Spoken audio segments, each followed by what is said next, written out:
Hello दोस्तों, बहुत बहुत स्वागत है आपका द लर्निंग क्लासेस में। जैसा कि हमने 4 चैप्टर कंप्लीट कर लिए हैं और अब बारी है चैप्टर नंबर 5 की, जिसका नाम है इंट्रोडक्शन टू यूक्लिड्स ज्योमेट्री। ये क्या है? चैप्टर का नाम ऐसा क्या है? तो यूक्लिड्स जो है ना, वो एक मैथमेटिशियन है। मतलब कि बहुत पुराने मतलब कि आसपास की बात है, करीबन 500 साल पहले की। ठीक है। तो तब इन्होंने कुछ ऐसी ऐसी चीजें बताई ज्योमेट्री के, जो हम लोग मैथमेटिक्स में अप्लाई नहीं करते हैं क्योंकि उनकी डेफिनेशंस, जो रियल डेफिनेशन है उसको अप्लाई नहीं करते, लेकिन उसको मॉडिफाई करके बहुत सारी चीजें बनाई गई। ठीक है, उसको मॉडिफाई करके बहुत सारी चीजें बनाई गई है। ठीक है, इसमें 3 ही चीजें हमें पढ़नी है: एक्सियोम्स, पोस्टल्यूट्स और थ्योरम। ये क्या होती है? अवधारणा है, अभिग्रहित और प्रमेय। ये सारी चीजें हमें इसमें पढ़नी है और कुछ डेफिनेशंस भी इन्होंने दे रखी है, उसको हम लोग पढ़ेंगे। बहुत, अगर देखना चाहे ना, आप यूट्यूब पे कहीं पे भी सर्च कर लेना, बहुत बोरिंग चैप्टर एक तरीके से आपको लगेगा।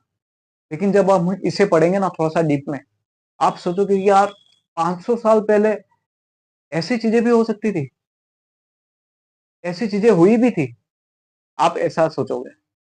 ठीक है, तो अच्छे से पढ़ेंगे सारे चैप्टर्स को, बहुत तरीके से पढ़ेंगे, बहुत डीप में पढ़ेंगे, ताकि हम आरपीएससी सेकंड ग्रेड मैथमेटिक्स को अच्छे से, उनके क्वेश्चंस को समझ सकें। ठीक है, और जो बेस है उस बेस में अच्छे से काम कर सके। तो शुरू करने से पहले टीएलसी प्रतापगढ़ के टेलीग्राम चैनल को आप ज्वाइन कर ले। इस क्यूआर कोड को आप स्कैन कर सकते हैं और टेलीग्राम चैनल को ज्वाइन कर सकते हैं।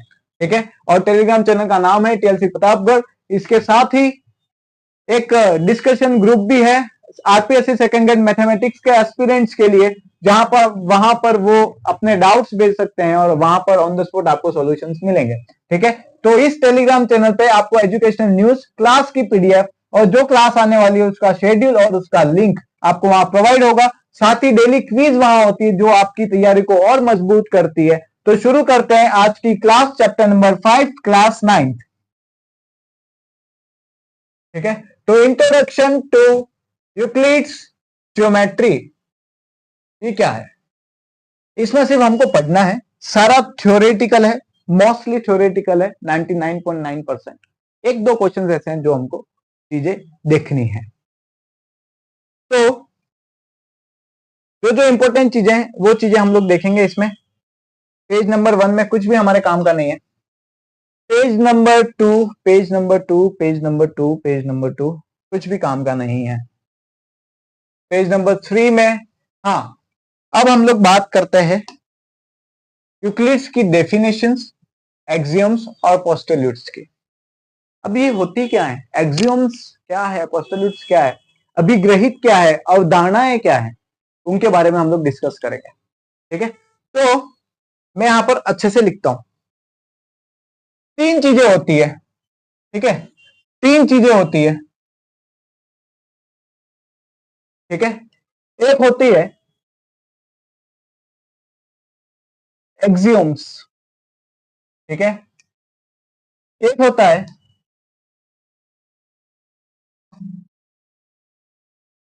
पोस्टल्यूट्स और एक होता है थ्योरम। क्या होता है? अब ये 3 चीजें हैं क्या? इन 3 चीजों को देखना है। ठीक है, एक्सियम्स, एक्सियम्स का मतलब कुछ ऐसी बातें होंगी, कुछ ऐसी लाइंस होंगी, ठीक है, जो आप मैथमेटिक्स में कहीं पे भी यूज कर सकते हो। मतलब मैथमेटिक्स का कोई भी चैप्टर हो, मैथमेटिक्स की कोई भी ब्रांच हो, अगर एक्सियम्स आप पढ़ रहे हो, उन एक्सियम्स को आप कहीं पे भी अप्लाई कर दो, पूरी मैथमेटिक्स में वो हर जगह अप्लाई होगा। तो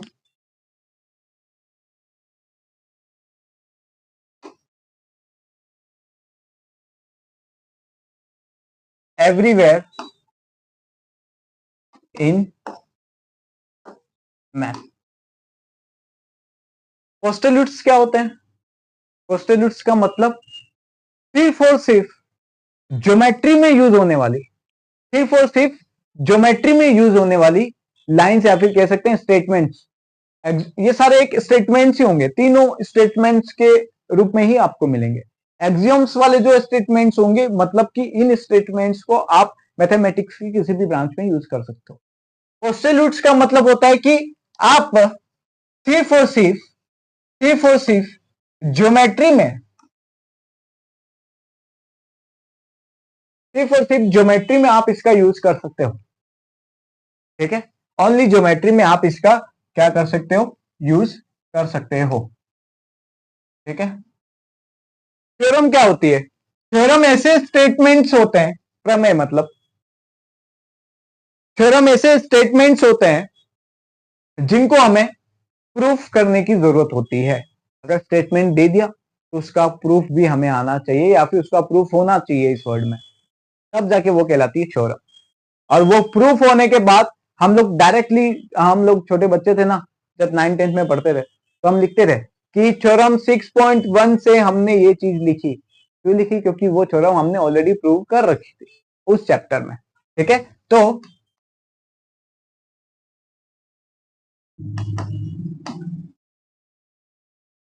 नीड टू प्रूव, तो आई बात समझ में, एक्सियोम्स, पोस्टल्यूट्स और थ्योरम क्या होती है।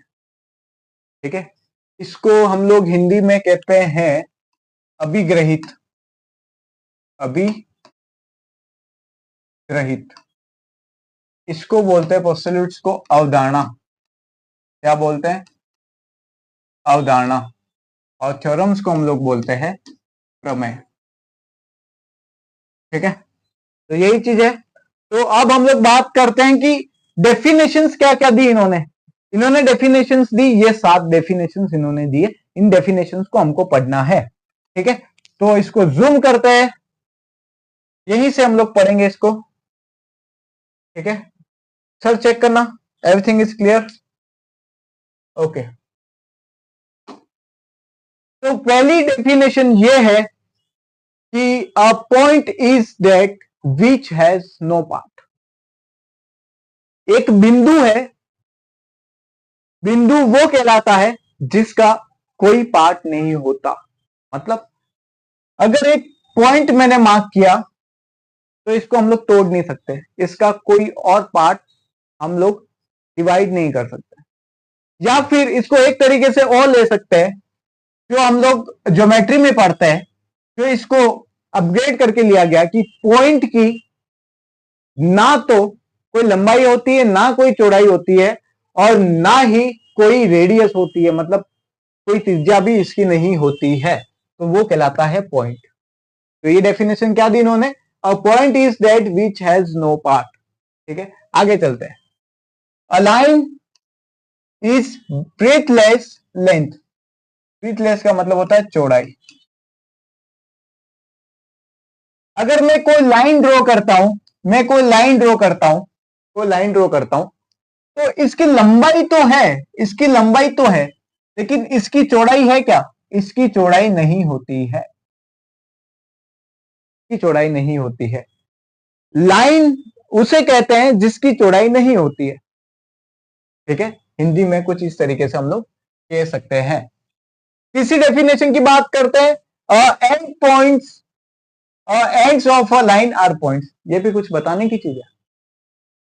हम लोग हमेशा कहते हैं, हम लोग पढ़ेंगे आगे ज्योमेट्री में, कि लाइन जो है वो बहुत सारे पॉइंट से मिलकर बनी होती है, बहुत सारे पॉइंट से मिलकर बनी होती है। इसके बीच में बहुत सारे ऐसे पॉइंट्स होते हैं जिससे मिलकर लाइन बनी होती है। तो इसका पहला पॉइंट और लास्ट पॉइंट, जहां पर लाइन हम लोग खत्म कर रहे हैं, वो दोनों एंड पॉइंट्स जो होंगे वो हमेशा पॉइंट्स होंगे।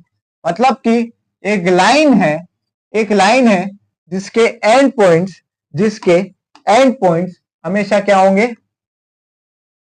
लाइन के अंतिम पार्ट में 2 एंड पॉइंट्स होंगे। ठीक है, that is clear. Ends of a line are points. Line जहां पर खत्म होती है, दोनों तरफ पॉइंट्स होंगे। ये चीज बताइए। आगे चलते हैं। A straight line is a line which lies evenly with the points on itself. ये क्या लिख दिया? ये क्या लिख दिया? ये क्या लिख दिया? जो चीज मैंने आपको अभी बताई वही चीज है। कि लाइंस अ स्ट्रेट लाइन, एक स्ट्रेट लाइन पॉइंट से मिलकर बनी होती है, बहुत सारी पॉइंट से मिलकर बनी होती है। बस यही एक तरीके से हम लोग कह सकते हैं। आगे चलते हैं। A surface is that which has length and breadth only. Surface किसे कहते हैं? जैसे कि ये बोर्ड है, ये सरफेस है, या फिर एक कागज का एक पेज ले लो, ये सरफेस है। इस सरफेस की लंबाई भी होती है और चौड़ाई भी होती है। बस यही तो बोला। सरफेस का मतलब तल, किसी तल का, किसी तल की लंबाई भी होती है और चौड़ाई भी होती है। Sixth, edge of a surface are lines. मतलब एज मतलब होता है किनारे, किनारे। एक तो ये किनारा, एक ये किनारा, एक ये और एक ये। ठीक है, कौन कौन से किनारे? एक तो किनारा हो गया ये वाला, दूसरा किनारा कौन सा हो गया? ये वाला। तीसरा किनारा कौन सा हो गया? तीसरा किनारा कौन सा हो गया? ये वाला। ठीक है, और चौथा किनारा कौन सा हो गया? तो चौथा किनारा हो गया हमारा ये वाला। ठीक है, तो चीज समझ में आई कि जो सरफेस होगा, जो तल होगा, उसके जो किनारे होंगे वो हमेशा लाइंस होंगे। जैसे कि ये एक लाइन, ये दूसरी लाइन, ये तीसरी लाइन, ये किनारा भी लाइन के फॉर्म में होता है। क्लियर? आगे चलते हैं, आगे चलते हैं।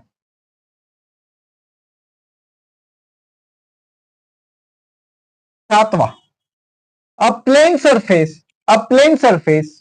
प्लेन सरफेस मतलब, प्लेन सरफेस मतलब हिंदी में क्या बोलते हैं इसे? समतल, समतल तल। Is a surface which lies evenly with the straight lines on itself. मतलब कि अगर मैंने ये प्लेन सरफेस मतलब एक तरीके से कागज का टुकड़ा, बहुत सारी लाइंस खींच दूं, इसके जैसी बहुत सारी लाइन खींच दूं, बहुत नजदीक लाइन खींचूं, बहुत नजदीक लाइन खींचता हूं मैं इसके, तो ये धीरे धीरे देखो, धीरे धीरे ये सरफेस कुछ इस तरीके से बना हुआ है। इन सारी लाइंस को, बहुत सारे लाइंस, ऐसे लाइंस भी मैं ऐड कर देता हूं, तो ये क्या बन गया? सरफेस बन गया। मतलब सरफेस, प्लेन सरफेस जो है वो लाइन से बना हुआ है, यही है और कुछ भी नहीं है। ठीक है, तो ये चीज आई थिंक क्लियर हो गई होगी डेफिनेशंस के बारे में। अब हम लोग बात करेंगे एक्सियम्स की। यहां पर देखो एक चीज लिखी हुई है, पढ़ो। If you carefully study these definitions, you find that some of the terms like part, breadth, length, evenly, etc. need to be further explained clearly.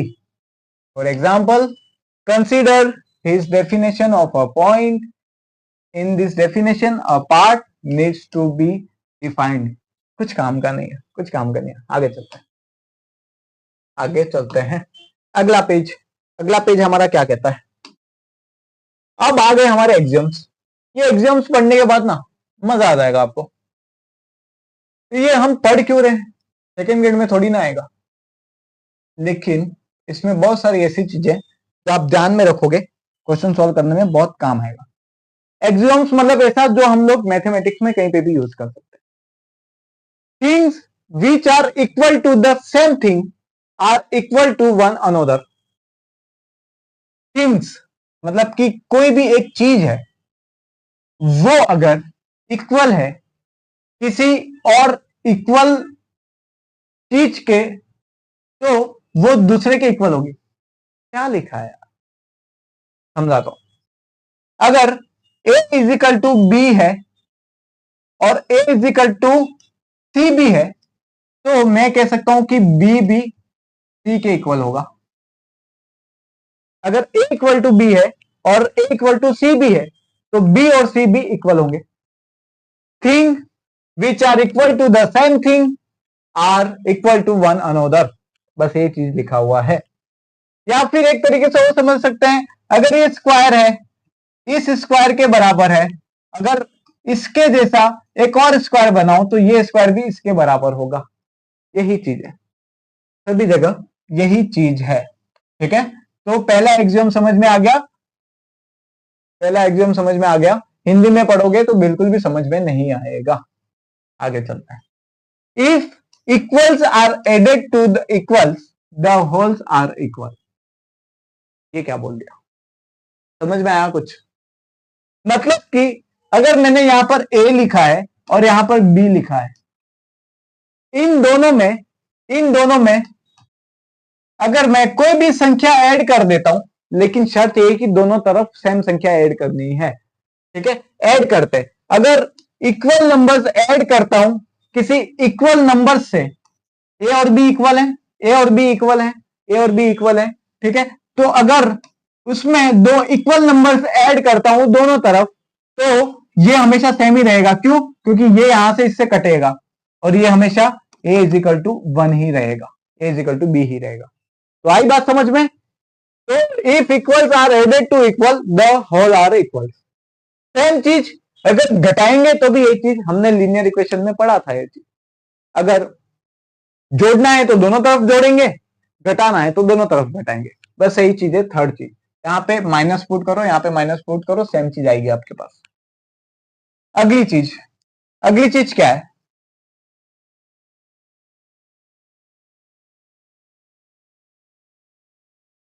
Things which coincide with one another are equal to one another।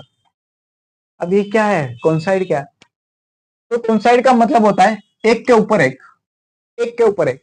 अगर ये मेरा हाथ है, अगर ये मेरा हाथ है, इस हाथ को कुछ इस तरीके से मैं जोड़ देता हूं, ठीक है, इस तरीके से जोड़ देता हूं, ठीक है। एक एग्जांपल और लेता हूं, एक एग्जांपल और लेता हूं। coincide का मतलब एक के ऊपर एक। अगर ये लाइन है मेरे पास, इस लाइन के ऊपर बिल्कुल चिपकी हुई एक लाइन और ले लेता हूं, तो ये दोनों लाइन बराबर होंगी। बस यही है, बस यही बोल रखा है और कुछ भी नहीं। The whole is greater than the part, the whole is the greater than the part. मतलब होल मतलब पूरा, पार्ट मतलब उसका भाग। एग्जाम्पल, एग्जाम्पल दो हमें तो, चलिए एग्जाम्पल देते हैं। शेप कहां गई? शेप शेप शेप, पिज्जा बनाते हैं, ठीक है। ये एक पिज्जा है, ये सेंटर है, ठीक है। यहां से पिज्जा का अगर एक पार्ट पे बाहर निकाल देता हूं, ठीक है, एक पार्ट मैंने बाहर निकाल दिया, तो जो बड़ा वाला भाग है उसको होल बोलते हैं और ये इसका पार्ट है। तो यही कह रहा है कि जो जो जिसका पार्ट है, मतलब इस चीज का ये पार्ट है, ये बड़ा वाला पिज्जा है, इसका एक पीस है ये, तो पीस हमेशा छोटा रहेगा बड़े वाले पिज्जा से। बस यही चीज है, पिज्जा से समझा दिया, ठीक है। तो the whole is greater than part, ठीक है, ग्रेटर देन पार्ट। जैसे कि 6 को लिख सकता हूं 2 इंटू 3, ये दोनों इसके पार्ट्स है। मतलब 6 हमेशा 6 हमेशा 6 हमेशा 6 हमेशा बड़ा होगा 2 से, 6 हमेशा बड़ा होगा 2 से और 6 हमेशा बड़ा होगा 3 से। कुछ इस तरीके से भी समझ सकते हैं। देखो समझने के लिए तो बहुत सारी चीजें होती हैं, पिज्जा से भी हमने समझ लिया, समझने के लिए तो मैथमेटिक्स से भी समझ सकते हैं, कोई प्रॉब्लम नहीं। लेकिन हमको ये सारी चीजें याद नहीं रखनी, बस keep this in your mind, काम आएगा आगे। 1 मिनट रुकना। हेलो, हाँ जी। Things which are double of the same things are equal to one another. मैंने बोल दिया मेरा एक फ्रेंड है, ठीक है, उसकी एज 40 साल है या 20 साल है, उसकी एज 20 साल है, तो उसकी डबल एज मेरी है, मतलब कि 40 साल का मैं हूं। और मेरा एक दोस्त और है, उसकी भी एज उससे डबल है, मतलब वो भी 40 साल का है। तो हम दोनों इक्वल हो गए, हम दोनों की एज इक्वल हो गई। बस यही चीज, बस वही चीज, ठीक है। अगर 2 लिखा हुआ है, इसका डबल कितना हो जाएगा? 4, और इसका डबल भी हो जाएगा 4। तो ये दोनों हमेशा क्या होंगे? इक्वल होंगे। बस यही चीज है। और सेकंड जो चीज है, आगे जो चीज है, थिंक, तो ठीक है। अगर डबल कोई चीज है, फिर ध्यान देना, अगर मेरा एक कोई फ्रेंड है, वो अगर 40 साल का है, तो उसका उसका हाफ एज मेरी है, मतलब कि मेरी एज कितनी होगी, 20 साल। मेरा एक दूसरा फ्रेंड है, उसकी एज भी इसके हाफ में, तो इसकी एज भी 20 हुई, तो हम दोनों बराबर एज के हुए, बस यही चीज है, बस यही चीज है। 7th नंबर आपने देख लिया, एग्जाम सही है।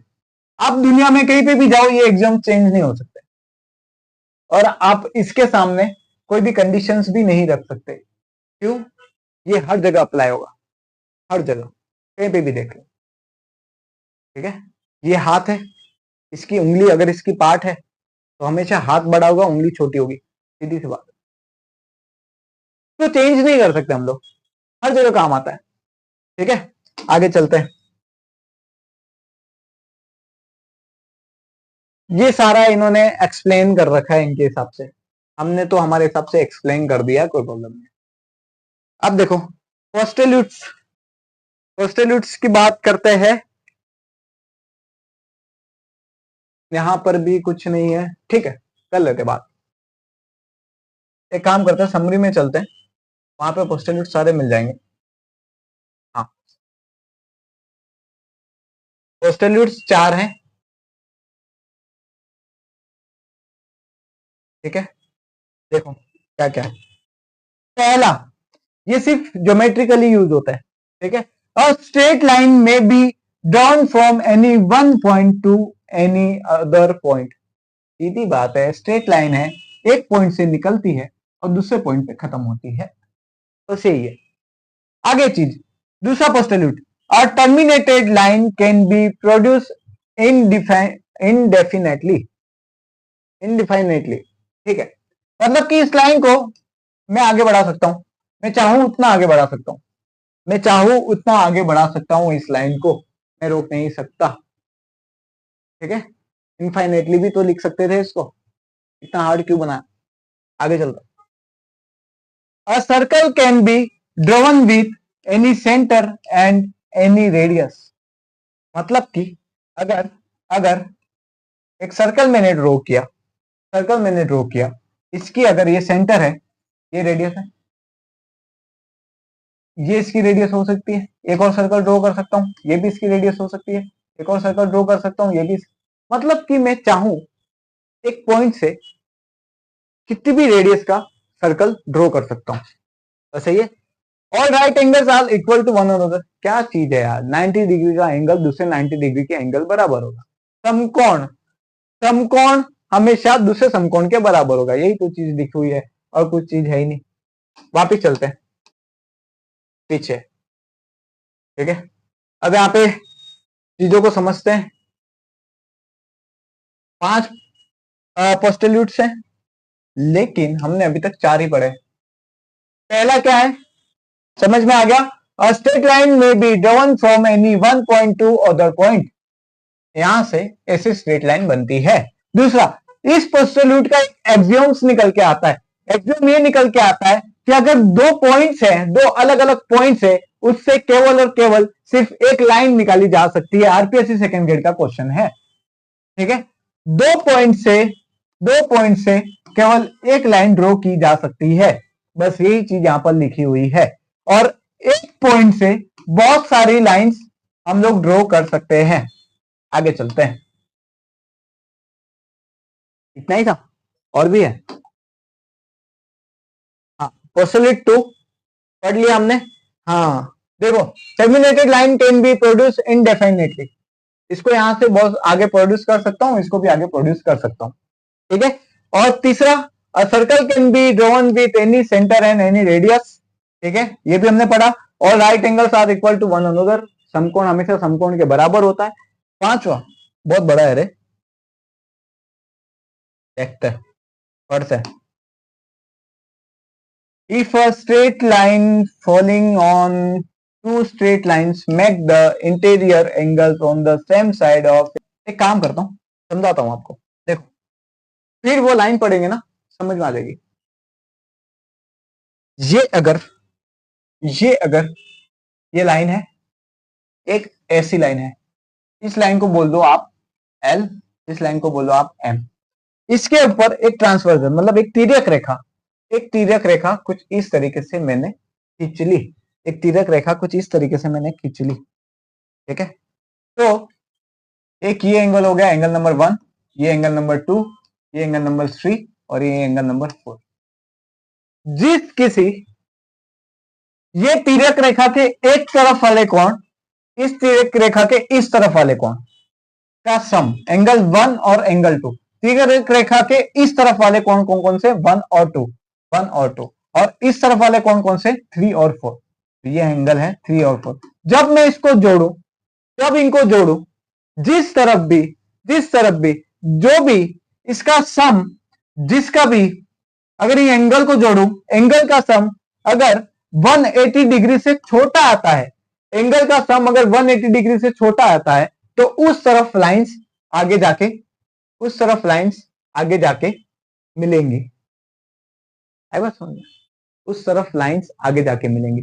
इसलिए जब हम लाइंस और एंगल्स पढ़ेंगे ना चैप्टर नंबर 6 में, तो यहां पर हम परपेंडिकुलर लाइन लेते हैं, एक डिस्टेंस लेते हैं क्लियरली सेम डिस्टेंस वाली, इसके अंदर ट्रांसवर्जर डालते हैं तो ये एंगल और ये एंगल हमेशा 180 डिग्री का होता है, और ये एंगल भी 180 डिग्री का होता है।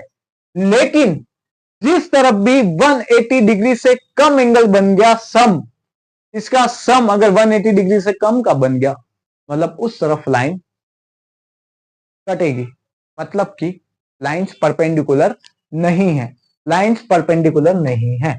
अब इस लाइन को पढ़ो, चलो पढ़ते हैं इस लाइन को, क्या कह रही है ये लाइन देखो। If a straight line falling on two straight lines make the interior angles on the same side of it taken together less than two right angles, then the two straight lines if produced indefinitely meet on the that side on which the sum of angle is less than two right angles। two right angles मतलब 2 into right angle, that is called 180 degree, ठीक है।